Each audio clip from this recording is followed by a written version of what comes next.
Y'all want to know something? Honestly, I could have got up here and did a review about a cockroach, and I would have been just fine with that because it didn't have nothing to do with LAMH.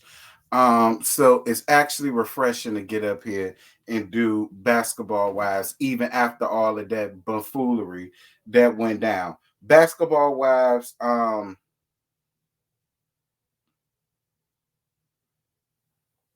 Basketball Wives season 10, episode 3.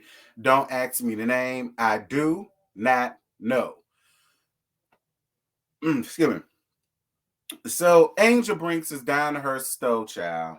Um, and Jackie come around there to see about it. So Rockstar comes through with some flowers, and then he was able to meet Jackie. I really didn't care. I don't want to see the men. I don't. I don't. I really feel like y'all about to turn this into some Love and Marriage, Huntsville, or some or some Real Housewives of something, or some Love and Hip Hop or whatever. We don't need to see the men. We don't, especially when they corny ass niggas like Rockstar. I don't want to see that bobbleheaded ass man constantly always being around, constantly always popping his sawed off head ass in the damn scene, looking corny, corny ass fashions, like just everything about him just annoys my soul. The way he walked, the way he talked, the way he got that dumb, foolish, idiotic ass smile he always want to give, that shiesty ass smile and shit. Like he irks me. I'm tired of it already. 3 episodes and I'm tired of it. I don't want to see no more a pop star. No more. Moving on. British at home with her mama and her daughter Dash, and she talks about how she's basically ready to start dating again, but you know, every time she tries to date somebody, Lorenzo always want to give her a hard time or want to say something smart about the guy that she's with or blah blah blah and this and that. Y'all know how niggas do, child. Basically, what Lorenzo doing. It's about time we got to finally see some of what's the child name? British life, because I was confused and befuddled as to when we was actually going to get something like that from her. Do do do do do. Jackie, Brandi, Duffy, and British go out to lunch, child. So Duffy wants to host a mixer single called The Meat Market. Child, I'm gonna tell you something. That sounds like some shit that the punks will have during Juneteenth, but I mean, and it sounds like something that's right up my alley. Quiet as it's kept, but I mean, fine. Do your due deals, honey. I ain't mad at it. Do what you got to do, sir. Moving on. So Laquisha arrives back. And if y'all don't know who Laquisha is, that's Laquisha with her ghetto fab project ass. Okay, that's ghetto fab project Compton. Y'all know who Laquisha, Malele, McQuee, shit like that. Mosquito, y'all already know. Chisel Chin, y'all already know her ass. Um, and she arriving back with her kids. What I don't understand, and I need somebody to help me out with, is I don't understand how Ghetto Fab Project was so able and free to go down to Atlanta to go and pick up her kids, even though it's her husband's time with the kids. Him having to work don't damn matter.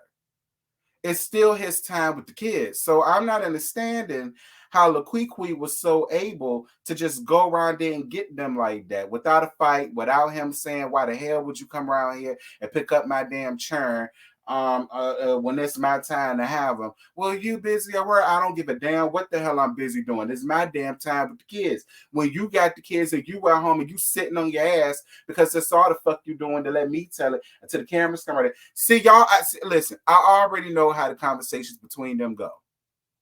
I know that's how it go. But she's bugging me. Like Laquisha is bugging me. She really is. Laquisha is bugging me. Like it's.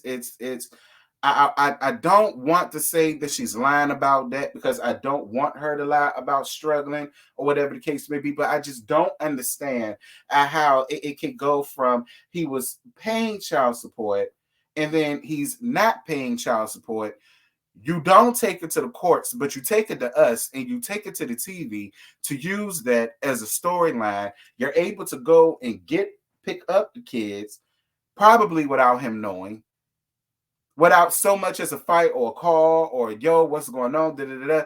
At this point, I'm starting to think all this shit with her ass is fake. That's really what I'm starting to think. At this point, I'm starting to think all of it is fake.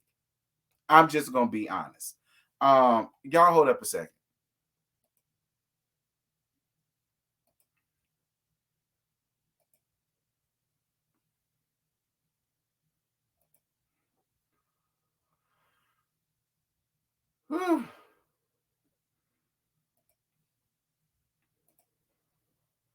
All right, you guys. I took off the backdrop because it just seemed like I was breaking up. You know what I'm saying? And I know y'all may not have seen it, but I noticed that. I don't know why, but it seemed like whenever I got a backdrop up here on this new damn computer, it just seems a little weird. I don't know. Maybe it's just me. Maybe I need to get used to it. Excuse me, which that might be the case. So just bear with me, y'all, because it's probably just me. Um, but it was getting to me, y'all, and I just said, you know what? Forget all that, child. I'm the talent, not the backdrop. Y'all came to see me, not the green screen. So, girl, I really checked out when we get down to Jack Attack, Daddy Long Leg, Giraffe Neck having as Jennifer, and who was it? Angel. When they go down to see a pet medium because her dog Gia passed. And when her dog Gia passed, that brought or sparked up some feelings of some memories about when her mom passed. Now, I'm not mad at her about the whole mom thing. I totally get all of that. When somebody died, that do make you think about other folk that done passed on or whatever. But this whole scene to get her ass to sit down to a dog psychic and then that hoe had the nerve to start shedding tears when she talked about the dog and how the dog's spirit still run around the house and all. Listen, if y'all don't have nothing for Daddy Long Leg, Giraffe Neck having ass Jennifer to do, be gone her ass. The door her ass. Put an H on your back and haul ass her ass. Like that's what y'all do. Because nobody understands what Jennifer purpose is. Nobody understands why Jennifer is still here. Nobody asks for Jennifer to still be back. And y'all still want to sit up here and force her ass up on us and upon everybody else when she clearly has nothing going on. Like y'all took me back to that season of Love and Hip Hop Hollywood when Ray J and Prinky had that they damn dog psychic. And y'all British and Dash hanging out down to a big little play kid area, whatever the case may be, and Lorenzo comes through. To be real with you, British, I feel like Lorenzo been an ass. I think he has been an ass. I think he was an ass to you back when it was still Basketball Wives LA. Won't he be an ass to you then? Like, won't y'all going through this shit then? It's just like y'all women kill me because y'all do all of this complaining and complaining and complaining about a man soon as y'all have a baby. But you was having these same complaints about him way before the baby came. Don't you think the thing to have done was to just let him do him a long time ago and then you move on and be fruitful and multiply with a new nigga? But then again, British, you got some shit with you too. So as far as I'm concerned, it is what it is with y'all. Jen, Daddy Long Leg, Giraffe Neck having as Jennifer, Brooke, and Jack Attack go to do a V steam. To get her V, y'all know her vajayjay. I guess to get it right and get the snap back for the little meat market mixer or whatever the case may be. Girl, please. Listen, when I look at Jennifer, I get sex with you was like dead, dull, boring, delayed, tired, could have had a V8, could have hopped on the PlayStation 5, could have rolled the blunt, could have. Like Jennifer just give me the type where she don't want to do too much because she don't want to sweat. Like that's just what she give me. And y'all run around here trying to sweat out her cooch. I guess, child. So let me tell it that V Steam was probably the most action that Cooch done seen in a long damn time. So I hope you enjoyed it. Dead and long leg. So LaQuiqui meet up with Zell Swag again to look for a new spot for her pop-up shop for these damn dresses. You know what?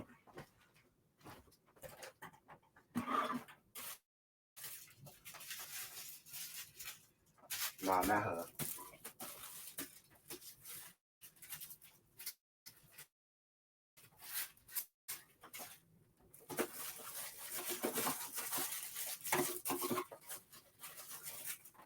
Nah, not her. Yeah, her. Mm-hmm. Uh-huh. Mm-hmm.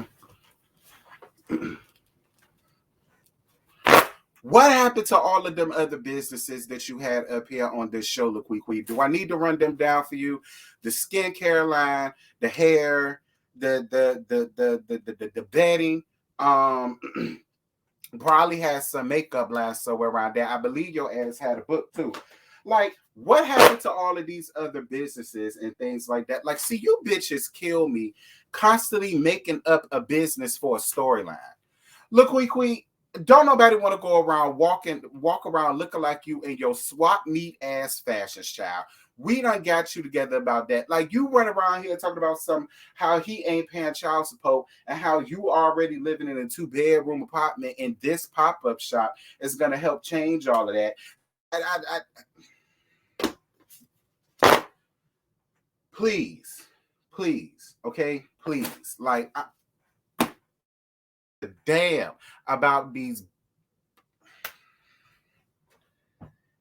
So, girl, because listen, at this point, Duffy's meat market mixer. So British finds out through Aggie that Lorenzo is in a domestic partnership with another woman in LA.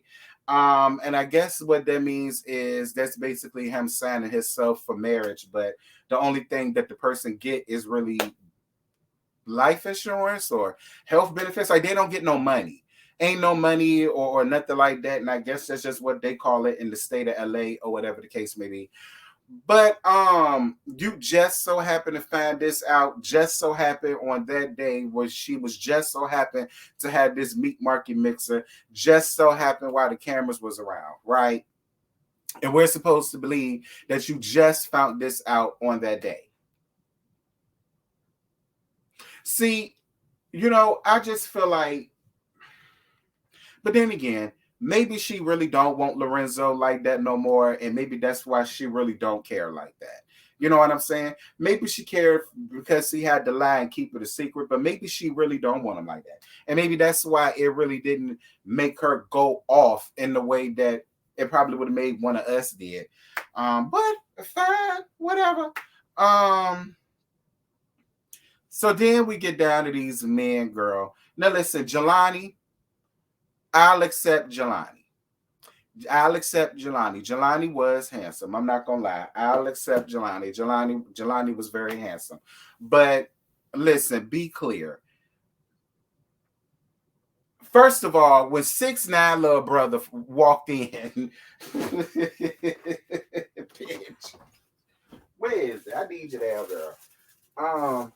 To spice up this review, child. When 69 little brother walked in, the first little nigga. When he walked up in there and then he had the nerve to want to look all sexy with the lip biting the bottom lip and all that stuff, I said, little boy, first and foremost, how old is you?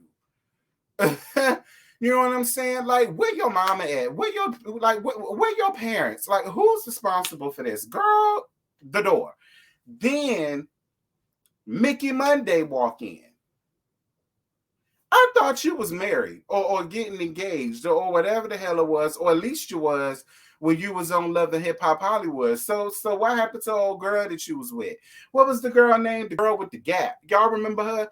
Oh, child, now that I think about it, y'all was sitting up there trying to build that woman out to be some big ass supermodel and all the rest of that shit. Girl. Moving on. Needless to say, Jen picked Jelani, and who else was Jen gonna pick but Jelani? They did not give much to work with. So Jackie invited Lorenzo. Why did Jackie invite Lorenzo? I know why Jackie invited Lorenzo. Probably the producers told her to do it. Jackie, I mean, Jackie, do you and British even hang out with each other like that? And have y'all even hung out with each other like that, for you to have felt comfortable with doing something like that? And my thing about it is, Jackie, they're no longer together no more. And even though you feel like that should be the one for her, he's not. See, this is how I know y'all really not friends or cool like that, because I like the both of them together just scream miserable, toe up, lazy, settling, less than. You know what I'm saying? Like and you've been married all of these years, Jackie. How is it that everybody that ain't married can pick up on these people don't need to be married, but you? Anyway, you shouldn't have did that, Jackie. Jackie, you should not have done that. You shouldn't have done that, Jackie. You shouldn't have did it. Period. I don't care what your reasonings was. I don't care where your heart was when you decided to do that. You should not have done that. That was not your place to do that. I'm just calling it like I see it, Jack Attack. You should not have done that. Moving on. So when he comes in, because this is how she figured out he was there, she decides to read him for everything that he was worth. And I know a lot of people probably would have went up for it, but in my opinion, I just feel like, girl, please, heard it all before. Been there and done that, girl. All y'all women had these women hear me roar moments, and then the minute you got home, child, he was probably laid all up in your bed and had his head all in between your legs and in your butt. So I moving on. So Laquisha and Zell comes to the damn party.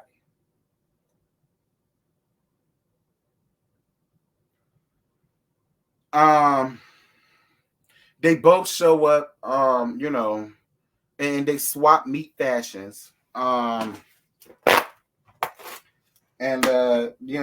whatever. So obviously Jen, dated on their draftnet, has a huge problem with Zell. Not to mention Brandi has a problem with Zell. Now I'm gonna leave Brandi out of this for a second, but when it comes down to dating on leg, I'm gonna be real with y'all. Laquisha, fuck you, bitch. I totally do think you brought Zell there to do exactly what you did. I feel like you bringing Zell there was a way of trying to prove that Brandi acting as if she has a huge problem with Zell Swag, but then turns around and wants to hang with him or chill with him or whatever the case may be. And I felt like you kind of brought him there to probably bring that up as a way to try to prove Brandi's fakeness or whatever the case may be. Now let's be clear. Is Brandi on some bullshit? She is, but so are you. And you been on some bullshit. You bringing Zell there was you proving that you was on some bullshit, because you knew that he had that two women on your co-workers had an issue with this boy. You mean to tell me out of all of the sissified punks that's out LA, you just had to bring Zell? You have no other queer friends but Zell. You have no other girlfriends but Zell. You have no other good Judys but Zell. Zell was the only person that you thought to bring it, that you had in your mind to come and do a scene with you on Basketball Wives, right? And we're supposed to believe that. And I'm gonna tell you something else. I don't believe shit that come out of Zell's mouth. We've all seen the way that Zell flies off the handle and how quickly Zell wants to be so quick to jump into women's issues and women business and women drama and women catfights when it had absolutely nothing to do with him. So now we're supposed to believe his story over Brandi's. Why? What has Zell done for us to give him that? Why?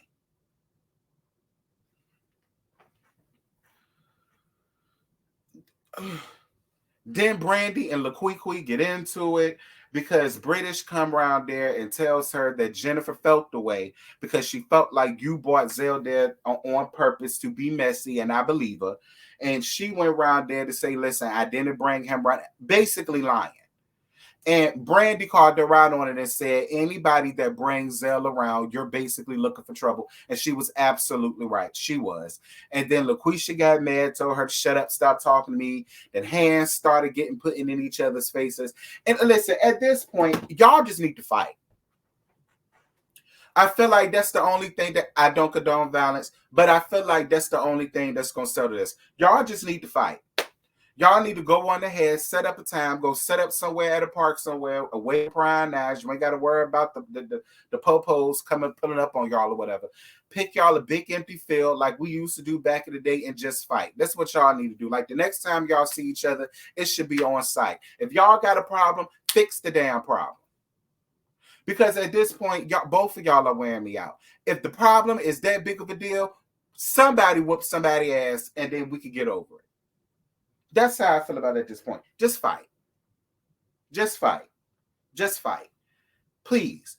Once Jackie broke it all up, LaQuiqui was telling Duffy and Brooke that Brandi run around here faking. Brandi faking as if she got this problem with Zell, but you know what I'm saying? She been hitting him up and da-da-da-da-da. And what did I tell y'all the issue was all of this time? LaQuiqui brought it up. LaQuiqui says her real issue is she felt like I didn't have her back when it came down between the Shawnee Pigface O'Neal situation where she got dismissed. And she says it's not my fault that she couldn't keep her mouth shut. LaQuisha, see, LaQuisha, this is why nobody no longer likes you, and this is why nobody no longer sees it for you. Because that's not what happened. Vershandia treated both of you bitches like dirt. Vershandia, Eveline, and in the beginning, Tammy. She treated both of y'all as if y'all was the scum underneath their damn shoe. Y'all was not fit to sit or eat at the damn table. You had to get rid of Brandi because she had a problem with Brandi. Be honest. She had a problem with Brandi ever since Brandi told her that she was being a bitch. You still wanted your job because, like I said before, and I'm going to say it again, this was all you had as a source of income. And you put your check before your friend. Now, I'm not mad at it because you did what you had to do at the time. I'm not about to sit here and fuck up my check and not be able to feed my family because, you know what I'm saying, y'all got what y'all got going on. Now, I know we had this together and we was doing this together, but I'm just going to have to let you sink on your own. Just say that. Just say that. Say, I chose my job and my check over you. I needed the money. You didn't need it because you still with Jason. Y'all not hard up on money, but I needed the money. So I did what I had to do to look out for me. Like, I wish you would just say that. Maybe Brandi will understand it better, but you sitting up here saying it's not your fault. Don't get me wrong. It's not your fault that she got let go, but where you went wrong at is just how you let her deal with that fallout on her own. You didn't speak up at that table when it was time for you to speak up. You let her take that fall. So you, in my opinion, you should thank her. That's it. That's all I got. I ain't got no more to give y'all. I'm about to give myself a headache talk about this shit because it's annoying me at this point. Like it is. It's annoying me.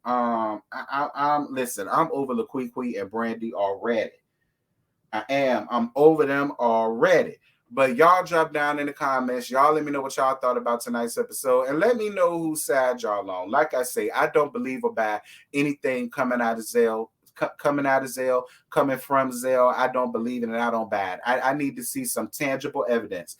I need to see some text messages or something proving that Brandi hit him up recently to do this, that, and the third. Zell has made a messy name for himself to the point where anything he says, a person has the right to question and scrutinize it and side eye the hell out of him about it. And that's just where I'm at.